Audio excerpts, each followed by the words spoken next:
ilmaha ma loo baahan yahay in ciqaab la adeegsado. qisada aan idiin soo gudbinayno waxay ku saabsan tahay wiil dhalinyaro ah oo labadiisa gacmood ku waayay ciqaab ay eedadiisa ciqaabtay kadib markii uu lumiyey ari la raaciyey. balse marka hore nala daawada sidee u eg tahay nolosha Cabdirasaaq Warsame Axmed oo barnaamijka marti noogu ah.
أبا سلاسل حسوت كذي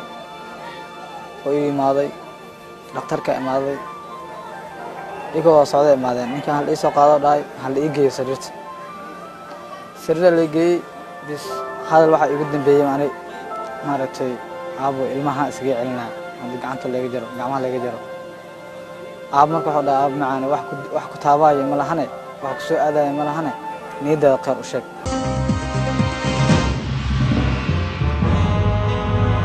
أبو أسكر شيء كيسناي أنا أبو هذا قعنت اللي يجرو محا مارت إيشك محا فائدة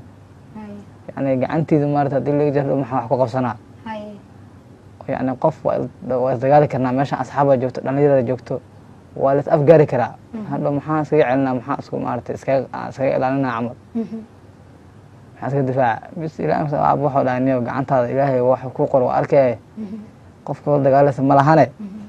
نيو استجي عمل جدا إن لا جراد جدا ها إلا جراد جدا مرك أنا يعني أبا حتى استلك ولا حتى ملاس ودمك ندو حتى كويل حتى ما تجنا حتى واحد هاي هذا أبو استر هذا ماشي لو ما هاي ولا هاي باور دارنا مارت أتيكر ملهان يعني مركز ودنك مارت إيشك لم يشاء مرك ما قال هذه أن شيء هاين مرك إلى أمك صديق markii dambe ilaa amkiis habeenkaa seexanay go-aankii ada hadalkii waa iska duceystay waxuu dhahay niyadaada khayr u sheeg wada aabe hayaan dha aabe haye waa joognay waa cashaynay cashada xataa wallaahi ma cuni karin aniga haye afkale la iigi gelinaya markaas haye nin soo kici kara xataa maya waa laysoo toosinaya ilaa bis haye qoorta laysoo qabnaya waa laysoo toosinaya bis markii lasoo toosiyay ilaa aaminkiisa adiga kabacdi markii dambe waa cuni jiray canjaro waa lasii jiray quraacdoo kale aab markii la keeno waa cuni jiray musqusha xataa aabba ay gey jiraan markaas haye oo laakiin gacmanta weli laygama jiran markaas Ay, gacmihii dhaawac weli waaye kugu yaalo, wiilga dhaawac. lahaa dhaawac laakiin waxaan ku qaban karin haye waxaas in la ii habee jiray haye adiga subaxyaa la gaaray salkii waa dhakhtarkii u imaaday haye waa la saaray saalada saas la ii saaray hadalkii waxaa ka soo baxda marka aabo ilmaha maxaa isaga celinaya haye ilaa weli waxaad ka walwalaysaa haddii gacmaha lagaa jaro sida ilmaha isaga celin dadka lahayd isaga celinaya yani maarata qofkii maarata ku gardira sidoo kale ama bini aadan waa taqaanaa mogta wuxuu yahay waayo marka qof dabeecad isma keeni karaan dad qaar isma keeni karaan isma fahmi karaan haye laakiin qofku garanaya jiro laakiin ku tixgelinayo